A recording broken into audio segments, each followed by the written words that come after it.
This is our news, the weekend edition.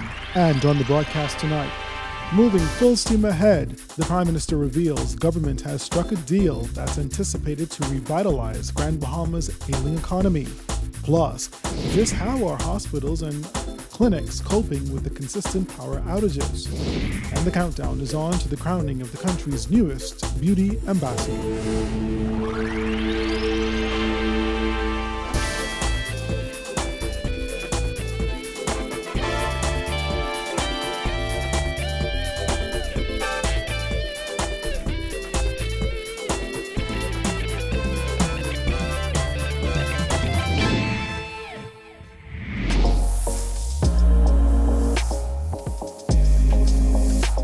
Our news is brought to you by Alive.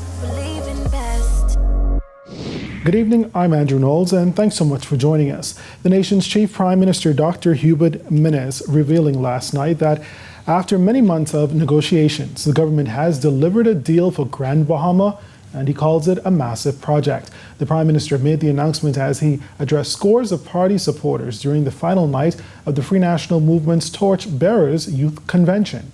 I am pleased to inform the residents of Grand Bahama and the entire Bahamas that the Carnival Port development is going full steam ahead. That was all the details related to the project that Prime Minister Dr. Hubert Minnis would reveal Friday evening. It was back in February when Dr. Minnis announced that the cruise port development would provide more than 1,000 direct and indirect jobs for the island. Government believes the massive project would be a significant catalyst for the economic growth in Grand Bahama. On a national level, the Prime Minister says the economy is finally growing again, pointing to a number of new investment projects coming on stream this year and touting the drop in national unemployment to its lowest rate in 10 years.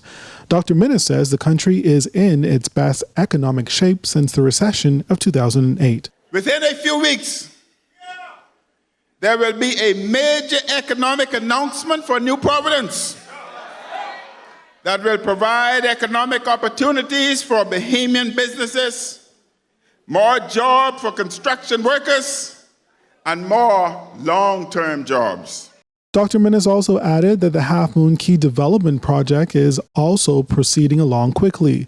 There was also good news for the residents of Over the Hill, as the Prime Minister announced that government will provide water connections to those homes which do not have. It is estimated that this amounts to approximately 1,065 homes.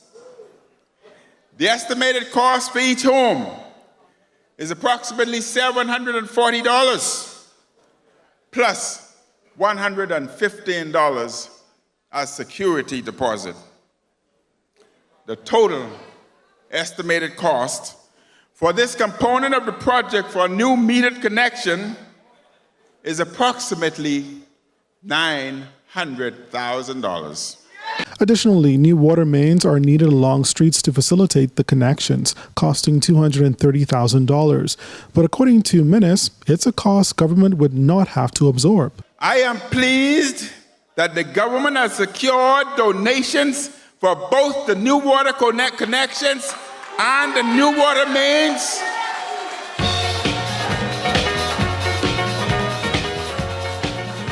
That will total approximately $1 million.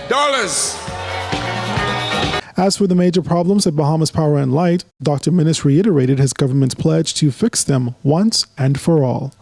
We are doing all we can to fix this problem long term and to ensure that Bahamians and residents receive the consistent power supply that they deserve. Work has already begun on a 132 megawatt power plant in New Providence, a part of that long-term solution.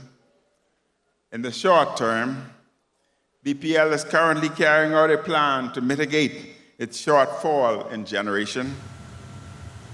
It is expected to provide relief to residents as soon as possible. The Prime Minister added that government will use all diplomatic relations to ensure that BPL's issues are resolved. Well, as power cuts continue to affect residents in New Providence, Health Minister Dr. Dwayne Sands admits that the recent outages have been also affecting the health industry. With more, here's Giorgio Bain. Health Minister Dr. Dwayne Sands says while all of the major hospitals and clinics have backup generators that kick in during power cuts, prolonged outages have pushed nurses to increase home visits to take care of outpatients who now require extra attention. The challenge for homes is that sometimes these homes are incredibly hot and the environment is not ideal. We would have seen in this last week some very tragic cases of elderly patients who had challenges with being moved, suffering from bed sores and so on and so forth, and this required an escalation of home visits in order to deal with them.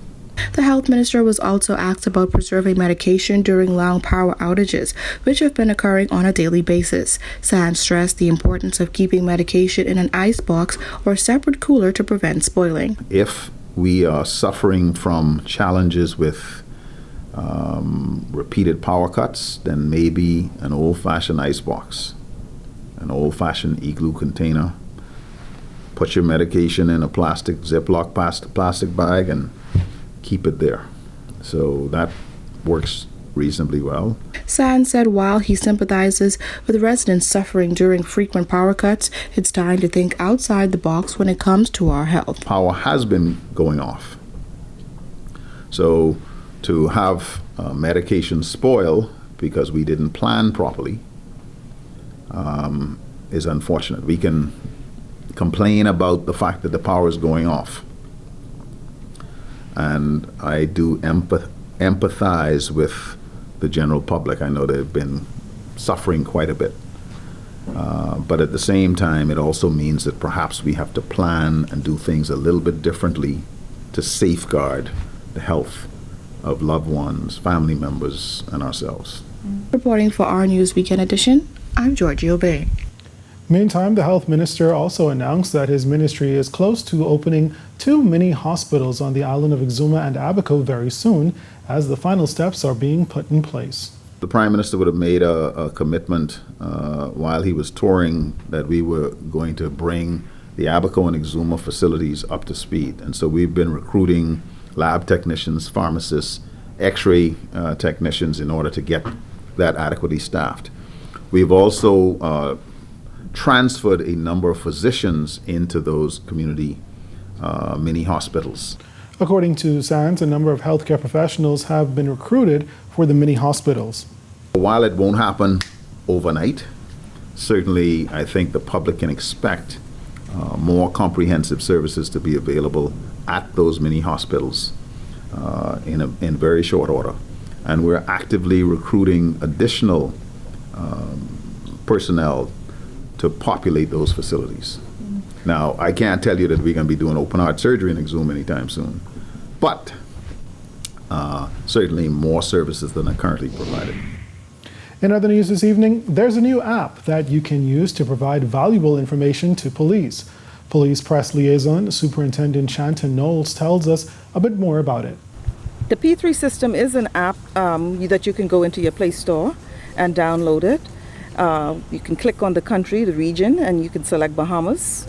And whatever information that you wish to give us to assist with any investigation or information that you think the police should have, you can put into the system, and an officer will retrieve the information. It does not require you to put in any personal information. So it's an anonymous tool that we can also use.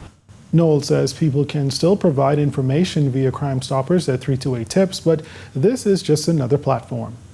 We are working to create safer communities, and the more information that we get that can assist us in creating safer communities, the better it is for the people in our communities. Of course, it builds relationships.